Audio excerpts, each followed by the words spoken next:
আসসালামু আলাইকুম প্রিয় শিক্ষার্থীবৃন্দ, আমি তোমাদের সকলের প্রিয় SK Rafiqul Islam Prince sir. আজ আমি তোমাদের সামনে যে টপিকটা নিয়ে হাজির হয়েছি সেটি হচ্ছে তোমাদের ইংরেজি দ্বিতীয় পত্রের রাইট ফর্ম অফ ভার্ব। তোমাদের এই টপিকটা নিয়ে অনেকের অনেক সমস্যা আছে, তবে তোমরা যদি আমার ক্লাসটা পুরোপুরি করো, আমার ভিডিওটা পুরোপুরি দেখো, তবে আমি তোমাকে গ্যারান্টি দিচ্ছি যে তুমি 100% রাইট ফর্ম অফ ভার্ব পারবা। এটা অনেক সহজ একটা টপিক, কিন্তু তোমরা একটু টেকনিকের অভাবে এই টপিকটা তোমাদের কাছে কঠিন লাগে। তো চলো বেশি কথা না বলে শুরু করা যাক। তো দেখো, সবার প্রথমে আমাকে আগে জানতে হবে যে রাইট ফর্ম অফ ভার্বে আসলে আমাকে কি করতে হয়, তাই না?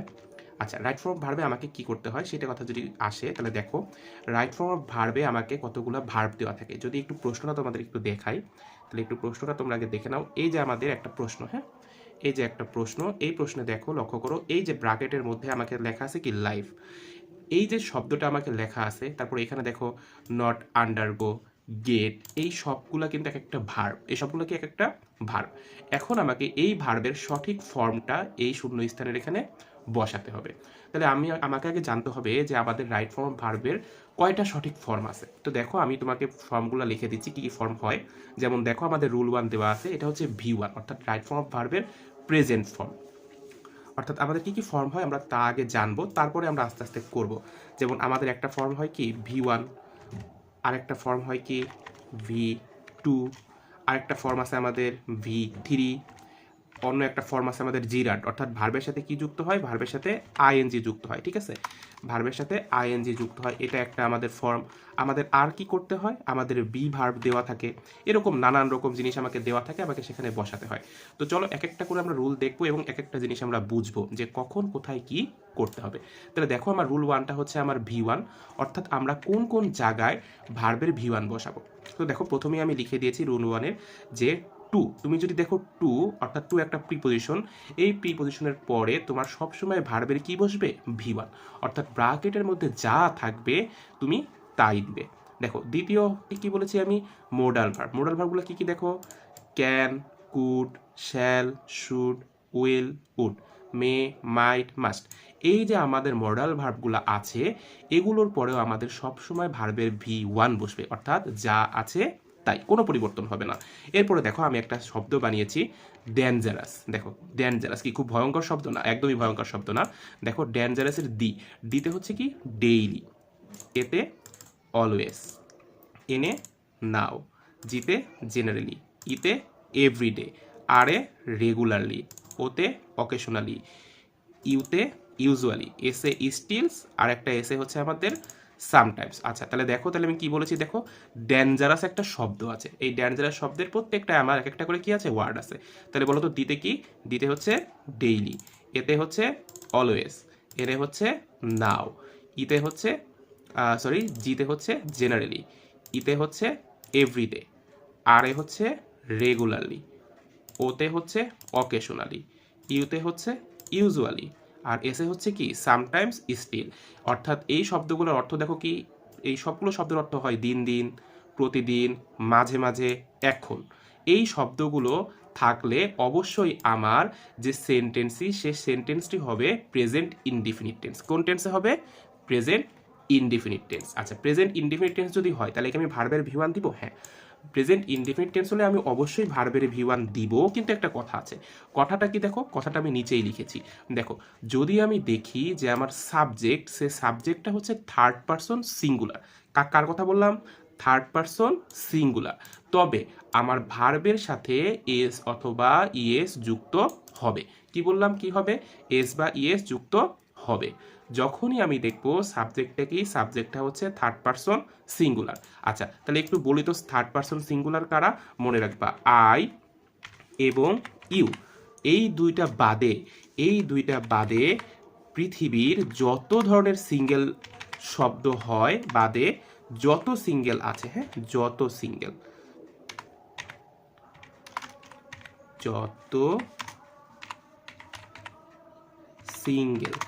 সবাই কি, সবাই, দুঃখিত, সবাই third person singular, third person singular. তাহলে কি বললাম দেখো, বললাম যে আই এবং ইউ বাদে যত সিঙ্গেল সবাই কি third person singular.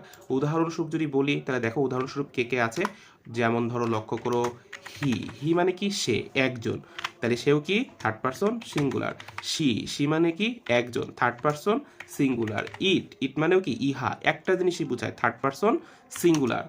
News paper কি অনেকগুলো নিউজ পেপার হয়, নিউজ পেপার বিভিন্ন নামে বের হয়, কিন্তু সংবাদপত্র বলতে কিন্তু আমরা একটা জিনিসই বুঝি, তাই নিউজ পেপারও কি সিঙ্গুলার। যদি বলি ক্রিকেট তাহলে ক্রিকেটও সিঙ্গুলার, কারণ ক্রিকেট আমার একটা খেলা এবং এটা একটাই নাম, এটা দ্বারা আমরা একটা খেলাকেই বুঝি। যদি বলি ফুটবল, ফুটবল, তাহলে ফুটবল এটাও হচ্ছে আমাদের সিঙ্গুলার, অর্থাৎ যে শব্দ দ্বারা আমাদের একটা জিনিস বোঝাবে সেটি হচ্ছে কি আমার থার্ড পারসন সিঙ্গুলার। কে বাদে বলো তো, আই এবং ইউ বাদে। এখন কথা হচ্ছে তাহলে কি বললাম, কথাটা মনে রাখো তো।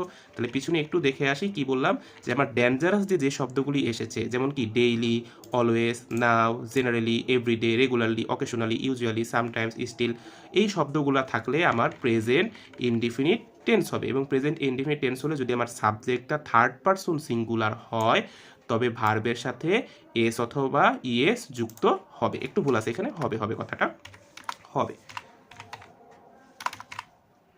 হবে, ঠিক আছে, বুঝাতে পেরেছি। আসো তাহলে এখন আমরা একটু করতে থাকি, একটু উদাহরণগুলো দেখি। যেমন দেখো এখানে কি বলেছে, দেখো রাইট ফর্ম ভার্ব করার সময় তুমি জাস্ট দেখবে যে তোমার যে ভার্বটা তার আগে আমার সাবজেক্ট আছে নাকি অন্য কিছু আছে। যেমন দেখো এইখানে আমার শূন্যস্থানের আগে কি আছে, শুড, তাহলে শুড কি বলতো, শুড একটা মডাল ভার্ব, রাইট, আমরা একদম প্রথমেই জেনে এসেছি শুড হচ্ছে কি মডাল ভার্ব। কে মডাল ভার্ব দেখো, can, could, shall, should, will, would, may, might, must, এই মডাল ভার্বগুলোর পরে এবং টুর পরে সবসময় আমার ব্র্যাকেটের মধ্যে যা আছে তাই, অর্থাৎ ভার্বের V1 কোনো পরিবর্তন নেই। তাহলে এখানে আমার কি হবে, এখানে আমার হবে যা আছে তাই, অর্থাৎ কনসিডারই হবে। বুঝতে পেরেছো? এবার দেখো দ্বিতীয় নাম্বার, দেখো আমি বলেছি কি শূন্যস্থানের পূর্বে আমার সাবজেক্ট আছে না অন্য কিছু আছে তা আমি দেখবো। যেমন দেখো এখানে আমার কি আছে, সাবজেক্ট আছে, কি আছে, দেয়ার। এখন কথা হচ্ছে তাহলে আমি দেয়ারের পরে কি দিব, দেখো দেয়ারের পরে কিন্তু আমাদের ইজও হয় আরও হয়। কি বললাম, দেওয়ার পরে কি হয়, ইজও হয় আরও হয়।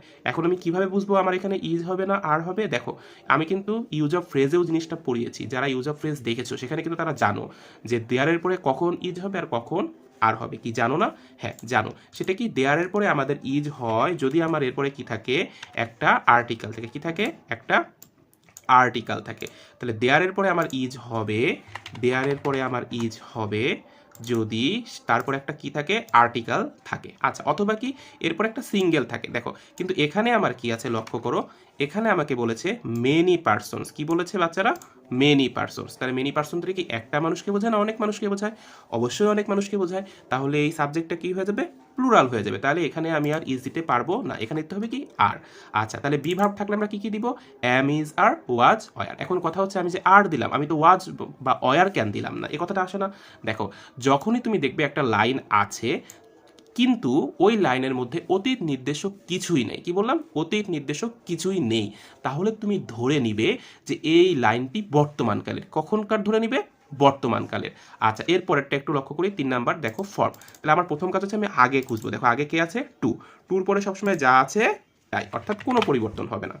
দেখি পরেরটা কি বলেছে, দেখো ডেস্ট্রয়, আমি কি করব সবসময় শূন্যস্থানের আগে দেখবো। দেখো আগে কি বলেছি আমি, ইট, বলো ইট কি, ইট মানে ইহা, আগেই বলেছি কি হি, সি, ইট, নিউজ পেপার, ক্রিকেট, ফুটবল, যেগুলোর দ্বারা কি একটা জিনিসকে বোঝায় সেই সব কিছু হচ্ছে third person singular. Third person singular হলে কি হবে মনে করে বলো তো, এই যে থার্ড পারসন সিঙ্গুলার যদি হয়ে থাকে সাবজেক্ট, তাহলে আমাদের ভার্বের সাথে কি যুক্ত হবে, এস অথবা ইএস যুক্ত হবে। তাহলে ইট আমাদের থার্ড পারসন সিঙ্গুলার না, ওই যে ইট বলে দিয়েছিলাম, কিন্তু ইট হচ্ছে কি থার্ড পারসন সিঙ্গুলার। তাহলে কি যুক্ত করতে হবে, এস বা ইএস। তাহলে আমার এখানে হবে কি ডেস্ট্রয়েস, এস যুক্ত হবে। এখন কথা হচ্ছে আমি এখানে ইএস কেন দিলাম না, আমি তো এখানে ইএস দিতে পারতাম। তাহলে ইএস দিলে কি আমার এটি সঠিক হতো না ভুল হতো, ভুল হতো। এখানে ইএস দেওয়া যাবে না, এখানে কি দিতে হবে, এখানে দিতে হবে এস। একটু লক্ষ্য করো, আমি এখনই বলে দিচ্ছি কোন কোন ভার্বের পরে তোমরা ইএস যুক্ত করতে পারবা। দেখো যদি তোমরা দেখো কোনো একটা শব্দের শেষে S S, CH, S, X, Z, O, তাহলে কি বললাম, কোনো একটা ভার্বের শেষে S, CH, S, X, Z O এগুলা থাকে, তবে তুমি এগুলার পরে ইএস যুক্ত করবা। বাকি সকল জায়গায় তুমি কি যুক্ত করবে বলো তো? এস যুক্ত করবে। দেখো তাহলে এটার লাস্টে কি আমার এস এস, সিএইচ, এস বা কি এক্স জেড ও কিছু আছে? নেই। তাহলে আমার এখানে কি যুক্ত হয়েছে? এস যুক্ত হয়েছে। তাহলে আরেকটা প্রশ্ন করি, বলো তো গোর পরে কি যুক্ত হয়? যদি আমার গোর আগে ধরো আমার আছে, গোর আগে দেওয়া আছে ইট দেওয়া আছে, ধরো ইট দেওয়া আছে, তাহলে আমার এখানে কি যুক্ত করতে হবে? ইএস যুক্ত করতে হবে। কারণ কি থার্ড পারসন সিঙ্গুলার হলে এরপরে এস বা ইএস যুক্ত করতে হয়। আর যেহেতু লাস্টে কি আছে? ও আছে, ওর পরে কি যুক্ত হবে বাচ্চারা? ইএস যুক্ত হবে। আসো এরপরেরটাই দেখি। দেখো শূন্যস্থান দেওয়া আছে, গুড। শূন্যস্থানের আগে কি আছে? সাবজেক্ট আছে। কি আছে? সেলফিশনেস। সেলফিশনেস মানে কি? স্বার্থপরতা। বলো তো স্বার্থপরতা দ্বারা আমরা একটা স্বার্থপরতাকেই বুঝি, নাকি স্বার্থপরতা দ্বারা আমাদের অন্যান্য জিনিসও আছে? অবশ্যই একটাই। স্বার্থপরতা বলতে আমরা শুধু স্বার্থপর হওয়াকেই বুঝি। তাহলে এটা কি? একটা জিনিস। একটা জিনিস হলেই কি? Third person singular. তাহলে থার্ড পারসন সিঙ্গুলার যদি হয়ে থাকে, তবে এর সাথে কি যুক্ত হবে? এস না ইএস? অবশ্যই এস। কারণ লাস্টে কি নেই? এক্স নেই, জেড নেই, ও নেই, এস নেই। তাহলে আমার এগুলো যদি না থাকে, এই যে এই শব্দগুলো যদি না থাকে, তবে আমি এস যুক্ত করে দেবো। শুধুমাত্র এই 6টা শব্দ যদি শেষে থাকে, তবে আমি ইএস যুক্ত করব। আচ্ছা দেখো এখানে কি বলেছে আমাকে? নাও বলেছে। দেখো নাও, তাহলে আমরা কিন্তু ডেঞ্জারাস শব্দের মধ্যে নাও পেয়েছিলাম, মনে আছে কি? এই যে এনে কি ছিল? এনে হচ্ছে নাও। তাহলে তোমরা কি করবে? পরীক্ষার খাতায় এই ডেঞ্জারাস শব্দটা একপাশে রাফ করে লিখে নিবে, এবং তুমি লাইনের মধ্যে খুঁজবে যে এই শব্দগুলো আছে কিনা। যদি দেখো ডিতে কি? Daily, always, now, generally, everyday, regularly, occasionally, usually, sometimes, still, এই শব্দগুলো যদি থাকে, তাহলে তুমি সেখানে অবশ্যই ভি ওয়ান করতে হবে। গল্প আমার যাই হোক না কেন, সেখানে কি করতে হবে বলো তো?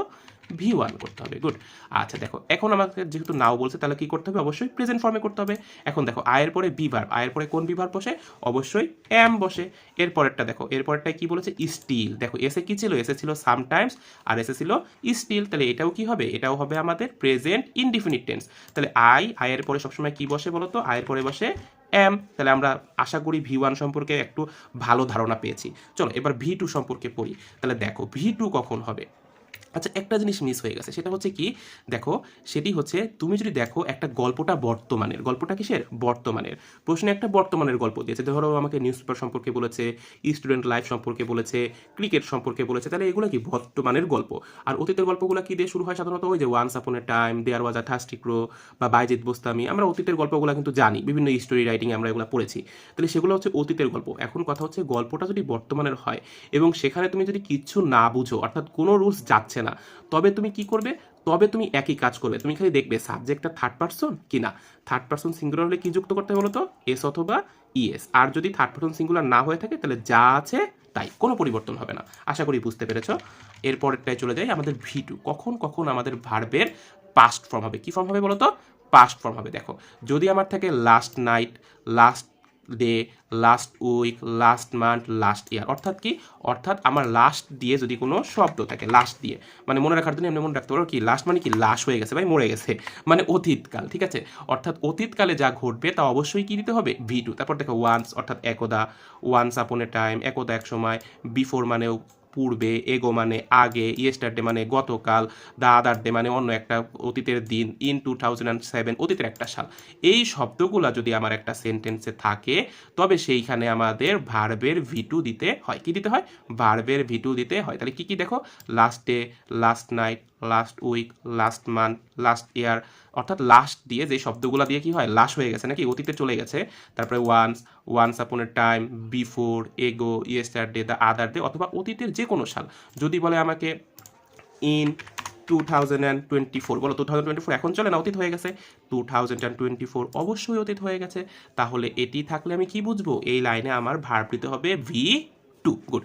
আর একটা রুল হচ্ছে কি দেখো, যদি তুমি দেখো এবার গল্পটা অতীতের, অর্থাৎ গল্পটা অতীতে তুমি কেমনে বুঝবে? একটা টেকনিক আছে। টেকনিক হচ্ছে, হয় আমার ওয়ান্স দিয়ে শুরু হবে, যদি ওয়ান্স দিয়ে কোনো কিছু শুরু হয় তাহলে সেটা অতীতের, এবং কি দিয়ে বললাম বলো তো? ওয়ান্স দিয়ে যদি শুরু হয় তাহলে সেটা কি? সেটা অবশ্যই অতীতের। আর কোনটা কোনটা অতীতের হতে পারে লক্ষ্য করো। যদি তুমি দেখো গল্পের মধ্যে ওয়াজ আছে, অয়ার আছে, উড আছে, তাহলে তুমি বুঝে নিবা যে গল্পটা কি? অতীতের একটা গল্প। তাহলে কি কি বললাম? যদি আমার গল্পটা ওয়ান্স দিয়ে শুরু হয়, অথবা গল্পের মধ্যে ওয়াজ আছে, অয়ার আছে, উড আছে, এগুলো থাকলে তুমি ধরে নিবা কি গল্পটা অতীতের। আর অতীতের গল্পে যদি তুমি কিচ্ছু না বুঝো তবে তুমি কি করে দিবা V2। তাহলে একটা মজার বিষয় হচ্ছে তুমি যদি বর্তমানের একটা গল্প দেখো এবং সেখানে তুমি সবগুলা ভার্বের V1 করে দাও, শুধুমাত্র লক্ষ্য রাখবা যে সাবজেক্টটা থার্ড পারসন কিনা, তাইলেও দেখবা তুমি 7-এর মধ্যে 2 অথবা 2.5 পেয়ে যাবা, অর্থাৎ 4-5টা তোমার অটোমেটিক কারেক্ট হয়ে যাবে। আর যদি দেখো গল্পটা অতীতে, তাহলে তুমি সবগুলাও যদি V2 করে দাও তাও দেখবা তোমার 4-5-6টা হয়ে যাচ্ছে। তোমরা একটু করেই দেখো অতীতের যত তোমার বোর্ডগুলো এসেছে, দেখবা যে 4-5টা চোখ বন্ধ করে হয়ে যাবে।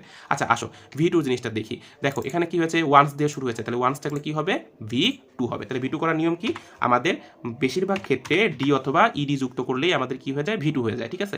তাহলে ই তো দেওয়া আছে, শুধুমাত্র কি যুক্ত করব, ডি যুক্ত করব, তাহলে আমার কি হয়ে গেল, এটা অতীত হয়ে গেল। তারপর দেখো ওয়াজ, আমি বলেছিলাম কি ওয়াজ থাকলে কি হবে, ওয়াজ থাকলে এই জিনিসটা ধরে নিবা এটা আমার অতীতে, তাহলে কি দিতে হবে V2 দিতে হবে।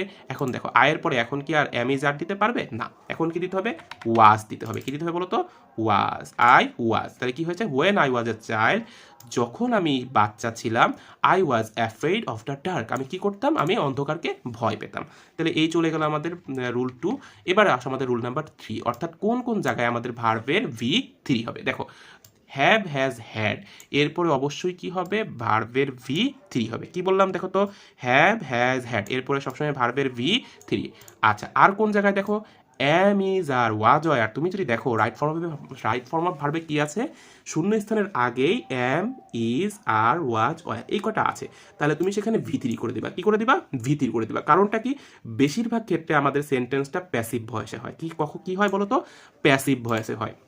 আচ্ছা তাহলে তুমি কিভাবে বুঝবা প্যাসিভ ভয়েসে হয়েছে, দেখো প্যাসিভ ভয়েস চেনার সবচেয়ে সহজ উপায় হলো সাবজেক্টটা নিষ্ক্রিয় থাকবে। কি বললাম বলো তো, সাবজেক্টটা নিষ্ক্রিয় থাকবে। আচ্ছা সাবজেক্টটা নিষ্ক্রিয় থাকবে বলতে কি বুঝিয়েছি, দেখো যদি আমি বলি ক্রিকেট, দেখো ক্রিকেটের পরে আমাকে ধরো শূন্যস্থান দেওয়া আছে, এরপর আমাকে এখানে বললো কল, কি বললো কল।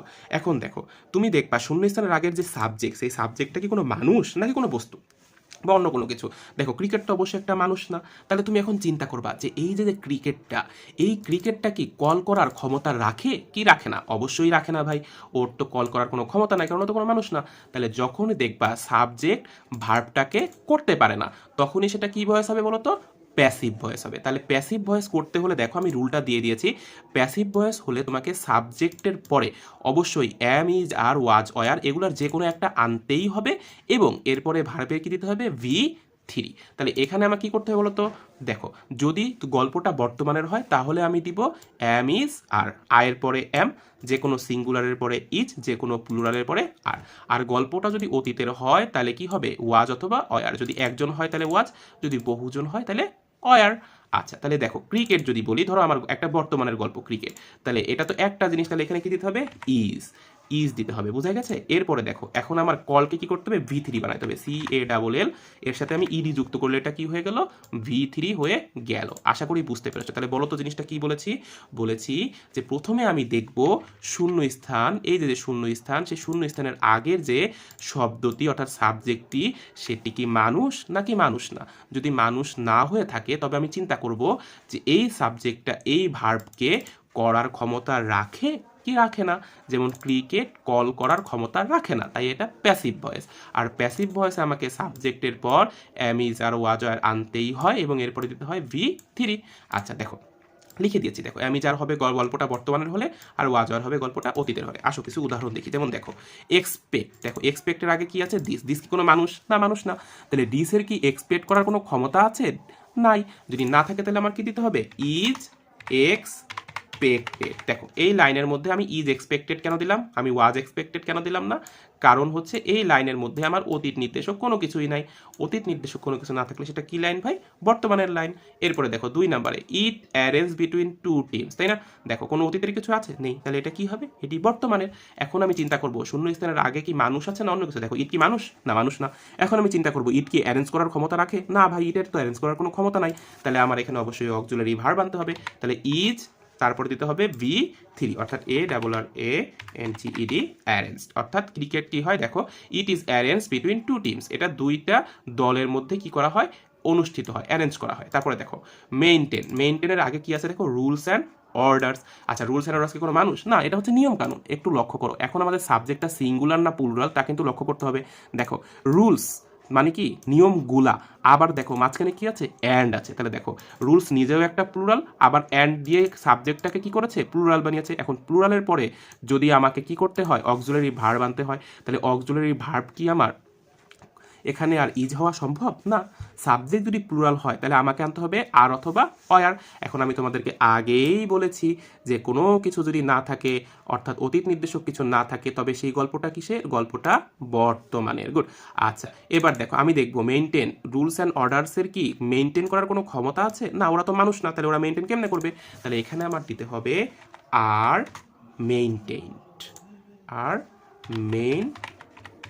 আশা করি বুঝতে পেরেছো। এরপরে দেখো পরেরটা দেখো, দেখো ক্রিয়েট। আচ্ছা ক্রিয়েটের পূর্বে আমার কি আছে দেখো, এ লট অফ এক্সাইটমেন্টস অ্যান্ড সেন্সেশন। আচ্ছা বলো এটা কি কোনো মানুষ? অবশ্যই মানুষ না। এখন এটার কি ক্রিয়েট করার ক্ষমতা আছে? না, অবশ্যই ক্রিয়েট করার ক্ষমতা নেই। এখন তুমি বলো তো এখানে কি হবে? দেখো ক্রিয়েটের আগে যেহেতু ক্ষমতা নেই, তাহলে এটা অবশ্যই প্যাসিভ।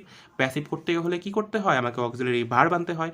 এখন দেখো আমি আগেরটাই বলেছি যে অ্যান্ড দিয়ে যদি থাকে তার মানে আমার সাবজেক্টটা কি, সাবজেক্টটা প্লুরাল। অ্যান্ড থাকলে কি হবে, সাবজেক্টটা প্লুরাল। তাহলে তুমি এখানে কি দিবে, তুমি এখানে দিবে আর ক্রিয়েটেড, তাই না? যারা রুলস জানে তারা এটা দিবা, তাই না?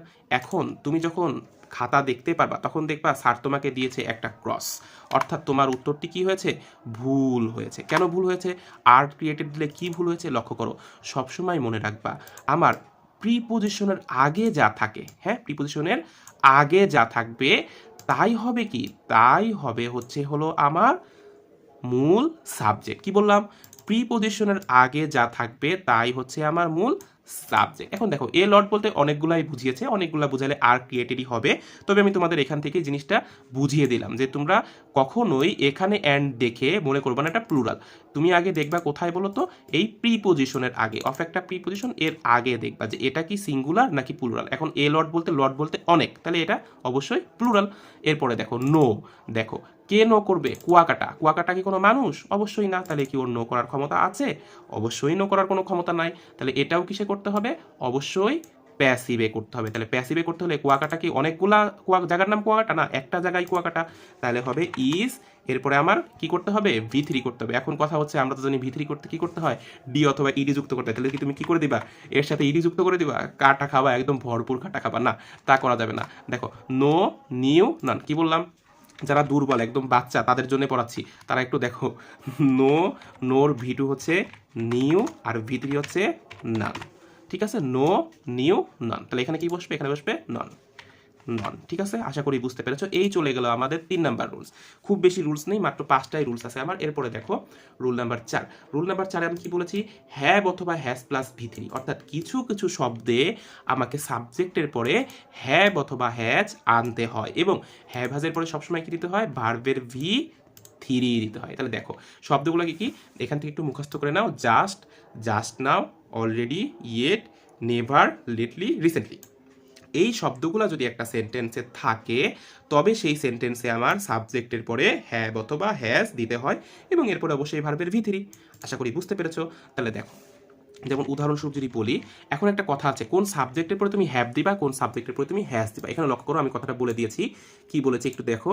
বলেছি সাবজেক্ট যদি থার্ড পারসন সিঙ্গুলার নাম্বার হয় তবে এরপরে অবশ্যই দিতে হবে হ্যাজ। বলো তো কি বলেছি, সাবজেক্ট যদি থার্ড পারসন সিঙ্গুলার হয় তাহলে তারপরে দিতে হবে কি, হ্যাজ। আর হ্যাজের পরে কি দিব, V3।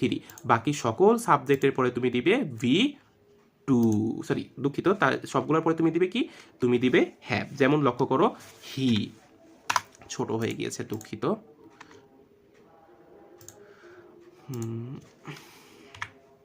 আচ্ছা দেখো, যেমন দেখো ইট, ইট কি আমাদের থার্ড পারসন সিঙ্গুলার। একটু সময় দিবে প্লিজ। ইট, দেখো ইট হচ্ছে থার্ড পারসন সিঙ্গুলার, তাহলে এরপরে আমাকে কি দিতে হবে, এরপরে দিতে হবে হ্যাজ। তারপরে দেখো লেখাটা ছোট হয়ে আসতেছে, একটু দাঁড়াও, এখানে দেখাচ্ছি। দেখো যেমন যদি লক্ষ্য করো ইট, ইটের পরে আমি কি দিব, হ্যাজ দিব, কারণ ইট হচ্ছে কি থার্ড পারসন সিঙ্গুলার। মনে আছে না, আই আর ইউ বাদে পৃথিবীর সকল সিঙ্গেলই হচ্ছে থার্ড পারসন সিঙ্গেল, অর্থাৎ তুমি যে সিঙ্গেল পাবলিক তুমিও কি থার্ড পারসন সিঙ্গেল, তাই না? আচ্ছা মিঙ্গেলও তো তুমি হতে পারো, বিবাহিতও হতে পারো। আচ্ছা দেখি তাহলে ইটের পর হচ্ছে হ্যাজ, এরপরে দেখি আর কার পরে হ্যাজ হবে, দেখো লক্ষ্য করো, যেমন হির পরে কি দিতে হবে? হ্যাজ। শির পরে কি হবে? হ্যাজ। তাহলে আমার হ্যাভ বসবে কার পরে? দেখো আই এর পরে হ্যাভ, যে কোনো প্লুরালের পরে হ্যাভ।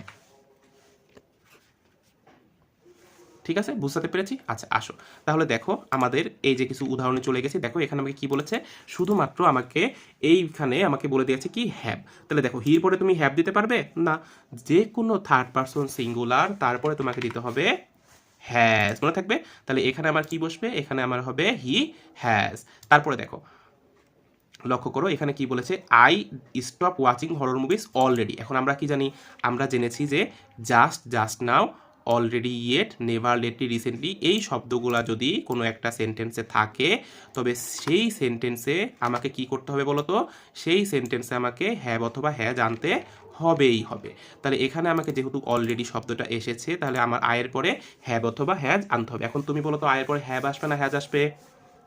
হ্যাঁ, গুড। আয়ের পরে আসবে হ্যাভ, কারণ আই তো থার্ড পারসন সিঙ্গুলার না। আর এরপরে আমার ভার্বে কি দিতে হবে? V3। তাহলে স্টপ, ঠিক আছে?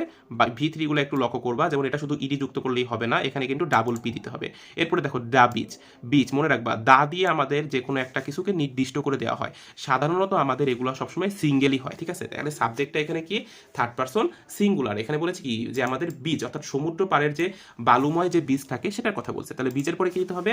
হ্যাজ দিতে হবে বাচ্চারা, হ্যাজ, কারণ এটাও কি থার্ড পারসন সিঙ্গুলার। আচ্ছা চলো এবার চলে আসে আমাদের রুল নাম্বার 5, অর্থাৎ ভার্বের সাথে কখন কখন আইএনজি যুক্ত হবে। তাহলে দেখো, যেমন দেখো by, without, for, with a view to, look forward to, while, এই সবগুলা হচ্ছে আমাদের কি? প্রিপজিশন। এই সবগুলা কি? প্রিপজিশন। আচ্ছা শুধু কি এই কয়টাই প্রিপজিশন আছে? না, দেখো যেমন বিসাইডসও কি একটা প্রিপজিশন। তারপরে দেখো অ্যাবাউট, তারপরে ওভার, তারপরে অন, তারপরে আন্ডার, তারপরে টুয়ার্ডস। অর্থাৎ আমাদের অনেকগুলা প্রিপজিশন আছে যা আমাদের 1 নম্বরে আসে। এই সকল প্রিপজিশনের পরে আমার কি করতে হবে? ভার্বের সাথে আইএনজি দিতে হবে। তাহলে আমার কাজ হলো কি, দেখো আমার কাজ হচ্ছে আমি প্রথমে ফলো করব যে আমার যে ভার্বটা, হ্যাঁ, সেই ভার্বটার পূর্বে কি কোনো সাবজেক্ট আছে নাকি কোনো কি আছে? প্রিপজিশন আছে। তাহলে সেইখানে আমি কি দিব? প্রিপজিশন থাকলে ভার্বের সাথে আইএনজি যুক্ত হবে। এরপরে দেখো আরেকটা কথা বলেছি, যদি দেখো একই সেন্টেন্সে দুইটা ভার্ব, কয়টা ভার্ব? দুইটা ভার্ব, তবে পরেরটির সাথে কি যুক্ত করতে হবে? আইএনজি যুক্ত করতে হবে। যেমন উদাহরণ দেখো, তাহলে দেখো আমি শূন্যস্থানের পূর্বে দেখলাম, শূন্যস্থানের পূর্বে এটা কি সাবজেক্ট? না, এটা সাবজেক্ট না। তাহলে এটা কি? এটা হচ্ছে একটা ভার্ব। দ্য কিং হচ্ছে আমার সাবজেক্ট, স্টার্টেড হচ্ছে আমার ভার্ব। তাহলে এর সাথে কি যুক্ত করতে হবে? আইএনজি যুক্ত করতে হবে। ফলোইং। আশা করি বুঝতে পেরেছো। এরপরে দেখো, যদি দেখো আমার শূন্যস্থান, এখন দেখো শূন্যস্থানের আগে কোনো সাবজেক্ট আছে? নেই। প্রথমেই কি আছে? ভার্ব। তাহলে প্রথমে যদি ভার্ব দিয়ে শুরু হয় সেখানেও আমার কি দিতে হবে? সেখানেও আমার দিতে হবে ভার্বের সাথে আইএনজি। এরপর দেখো এই যে শূন্যস্থান আগে কি সাবজেক্ট আছে? না, কি আছে? With a view two. লক্ষ্য করো, শুধুমাত্র যদি আমার টু থাকতো, যে কোনো টু, তারপরে কি হতো? ভার্বের V1। কিন্তু যদি হয় উইথ এ ভিউ টু, যদি হয় লুক ফরওয়ার্ড টু, এই যে বলা আছে দেখো, যদি হয় উইথ এ ভিউ টু, যদি হয় লুক ফরওয়ার্ড টু, যদি হয় কাম ফরওয়ার্ড টু, এগুলোর পরে সবসময় আইএনজি। এগুলো হচ্ছে প্রিপজিশন। তাহলে এখানে কি দিতে হবে? গিভিং। লক্ষ্য করো আইএনজি যুক্ত করার সময় কিন্তু আমার ইটা বাদ যাবে সবসময়, মনে থাকবে। এরপরে দেখো বাই একটা প্রিপজিশন। তাহলে এখানে কি যুক্ত হবে? এখানেও ভার্বের সাথে আইএনজি যুক্ত হবে। তারপরে দেখো স্লিপ, শূন্য স্থানের আগে কি আমার সাবজেক্ট আছে? না, সাবজেক্ট হচ্ছে আই। তাহলে আয়ের পরে একটা শব্দ আসছে, এটা কি? ভার্ব। তাহলে পরের ভার্বের সাথে কি যুক্ত করতে হবে? আইএনজি। তাহলে এখানে হবে আমার স্লিপিং। আশা করি বুঝতে পেরেছো। এই আমাদের 5টা রুলস কমপ্লিট করে দিলাম।